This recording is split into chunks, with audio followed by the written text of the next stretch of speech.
বর্তমান দখলদার বাহিনীর প্রধান উপদেষ্টা ইউনূসের কথিত প্রেস সচিব শফিকুল আলমকে নিয়ে কিছু বলার।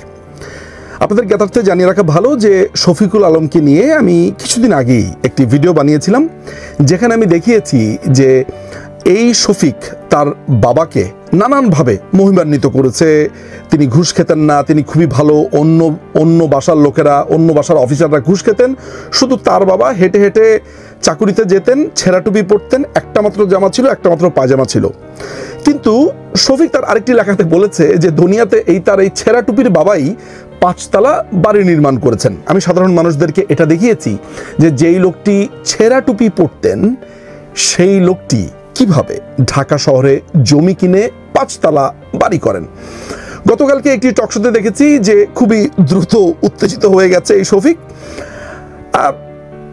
যখন কোনো মানুষ অযাচিতভাবে ক্ষমতা পেয়ে যায়, অযাচিতভাবে ক্ষমতার কাছাকাছি আসে, কিছু কিছু মানুষ আছে এটিকে ঠিক কন্ট্রোল করতে পারে না। শফিকুল আলম তার মধ্যে অন্যতম। সে যে ভয়াবহ কাজটি করেছে সেটি হচ্ছে যে অমর একুশে বই মেলাতে প্রথম দিনে সে মাননীয় প্রধানমন্ত্রী শেখ হাসিনার ছবি সম্বলিত একটি ময়লার ঝুড়িতে ময়লা ফেলে মাননীয় প্রধানমন্ত্রীকে নানানভাবে অপদস্থ করেছেন বা অপদস্থ করবার চেষ্টা করেছেন। এতে করে বাংলাদেশ আওয়ামী লীগের যারা সমর্থক রয়েছেন বা বাংলাদেশের সাধারণ যারা মুক্তবুদ্ধির মানুষ রয়েছেন তারা রিয়্যাক্ট করেছেন, তারা বলেছেন এটি একটি জঘন্য এবং নোংরা কর্মকাণ্ড। এর আগে আপনারা শফিকের চৌবাচ্চা থিওরি শুনেছেন যে 22,000 কোটি টাকা ছাপানোর ফলে সেটা তিনি কিভাবে ইনজেক্ট করবেন বা কিভাবে বাংলাদেশের মুদ্রাস্ফীতি তৈরি করবে না, সেটা অর্থনীতিতে কোনো ধরনের প্রভাব ফেলবে না, সেটা নানান ধরনের বোঝানোর চেষ্টা করা হয়েছে। বাংলাদেশে যদি কারো ঘরে কোনো সমস্যা হয় সেখানে মন্তব্য করা থেকে শুরু করে বাংলাদেশের অর্থনীতি, পররাষ্ট্রনীতি, কৃষি নীতি, মুদ্রানীতি, শিক্ষানীতি, সামরিক নীতি, বাংলাদেশের যে কোনো জায়গাতে যাকে আপনি সবার আগে তার নুলোটা বাড়িয়ে মন্তব্য করতে দেখবেন সে হচ্ছে এই শফিক এরানি। এই শফিক এরানির ধারণা হয়েছে যে সে যেহেতু ক্ষমতা পেয়ে গিয়েছে তাকে সম্ভবত সব কথার উত্তর দিতে হবে এবং ক্রমাগতভাবে বাংলাদেশ আওয়ামী লীগের সভানেত্রী বঙ্গবন্ধুর কন্যাকে নানানভাবে অপমান এবং অপদস্থের মধ্য দিয়ে সে ক্রমাগতভাবে নেওয়ার চেষ্টা করছে। তার টার্গেট একটাই, সেটা হচ্ছে যে বাংলাদেশ আওয়ামী লীগের যারা কর্মী আছে, সমর্থক আছে, তাদেরকে নানানভাবে আহত করা, মাননীয় প্রধানমন্ত্রীকে অপমান করা, এটি তার একটা বড় উদ্দেশ্য। আমি শুধু শফিককে একটা কথা খুব পরিষ্কারভাবে বলে দিতে চাই, সেটা হচ্ছে যে বাংলাদেশ আওয়ামী লীগ যারা সমর্থন করে তারা আমি আওয়ামী লীগ করি ওই পর্যন্ত সীমাবদ্ধ না। ওই করির মধ্যে একটা শব্দ ভালো করে মনে রাখা দরকার যে তারা আওয়ামী লীগকে ধারণ করে। বাংলাদেশ আওয়ামী লীগকে যারা সমর্থন করে তারা বংশ পরম্পরাতেই বেশিরভাগ বাংলাদেশ আওয়ামী লীগকে সমর্থন করে। ফলে এই দলটি তার একটা অভ্যাসে পরিণত হয়েছে, এই দলটি তার একটি আরাধনাতে পরিণত হয়েছে।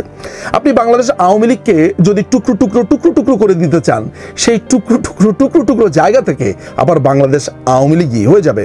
1975 সালে 5টা ভাগে ভাগ হয়েছিল বাংলাদেশ আওয়ামী লীগ, এরপরে এই বাংলাদেশকেই গড়েছে বাংলাদেশ আওয়ামী লীগ। সেই সব তথ্য আপনাদের অজানা নয়। শফিককে আমি একটি কথা খুব পরিষ্কার করে বলে দিতে চাই যে শফিক হয়তো ভাবছে যে আজকে সে ক্ষমতার অধিকারী, তার হয়তোবা ব্যাকিংস রয়েছে, নানান ধরনের বিষয়াদি সে ভেবে হয়তোবা সে তার জীবনের এই ঝুঁকি নিয়েছে। এই বিষয়ে অবশ্য আমার এক সহকর্মী, আমার এক বন্ধু নকিব আশরাফ খুব চমৎকার একটি স্ট্যাটাস লিখেছে। আমি সেই স্ট্যাটাসের সাথে পুরোপুরি একমত কিনা সেটি আমি এখানে বলছি না, কিন্তু যারা পারেন তারা সেই স্ট্যাটাসটা একটু দেখে আসবেন। কিন্তু আমি শফিকুল আলমকে একটা কথা একটু পরিষ্কারভাবে বলে দিতে চাই, সেটা হচ্ছে যে আমরা যদি এই পৃথিবীতে বসবাস করে থাকি, তিনিও যদি এই পৃথিবীতে বসবাস করে থাকে, হতে পারে তিনি হয়তোবা এক সময় এই বাংলাদেশে থাকবেন না, তাকে পলাতক জীবনযাপন করতে হবে, নির্বাসিত জীবনযাপন করতে হবে। কিন্তু এটা বলে রাখা ভালো যে এই পৃথিবীর যে কয়টা চরিত্রকে বাংলাদেশ আওয়ামী লীগ ভবিষ্যতে খুঁজে নিয়ে আসবে, যে কোনো মূল্যে, যে কোনোভাবে, পৃথিবীর যে কোনো প্রান্ত, যে কোনো কিছুর বিনিময়ে খুঁজে নিয়ে আসবে, তাদের মধ্যে অন্যতম এই শফিকুল। কানের মধ্যে মাফলার পেঁচিয়ে কিংবা কোনো গর্তে লুকিয়ে এই শফিকুল কোনোদিন মুক্তি পাবে বা মুক্তি পাওয়ার চেষ্টা করতে পারবে, আমার অন্তত পক্ষে তা মনে হয় না। শফিকুল আলম ক্রমাগতভাবে বাংলাদেশ আওয়ামী লীগের সভানেত্রী বঙ্গবন্ধু কন্যাকে অপমানের মধ্য দিয়ে আমাদের ভেতরে যে স্ক্র্যাচ, যে দাগ কাটবার চেষ্টা করেছে, সেই দাগ কাটাতে তিনি কতটা সফল আমি জানি না, তবে একটা ব্যাপারে তিনি নিশ্চিত থাকতে পারেন যে বাংলাদেশ আওয়ামী লীগ কখনো এই শফিকুলকে ভুলে যাবে না। আইনের মধ্য থেকে পৃথিবীর যে কোনো রাষ্ট্রের সাথে বন্দি বিনিময় চুক্তি যা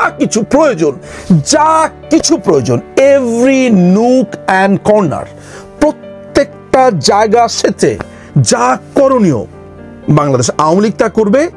এই কথাটা আজকে আমি খুব বড় গলায় বলতে পারি, বিকজ আমরা এটা করব। শফিকুল মনে করছে যে এই ইত্রামি, এই নোংরামি করে সে হয়তোবা বেঁচে যাবে, বাংলাদেশ আওয়ামী লীগ হয়তোবা আর কখনো ক্ষমতায় আসতে পারবে না, এটা সে ভাবছে। তার ভাবনা ভুল না শুদ্ধ সেগুলো নিয়ে কোনো আমি মন্তব্য করব না, শুধু এতটুকু বলে রাখবো শফিকুলের শাস্তি এই বাংলাদেশে হবে, সেটা তার মৃত্যুর আগেই হবে। অনেক ধন্যবাদ।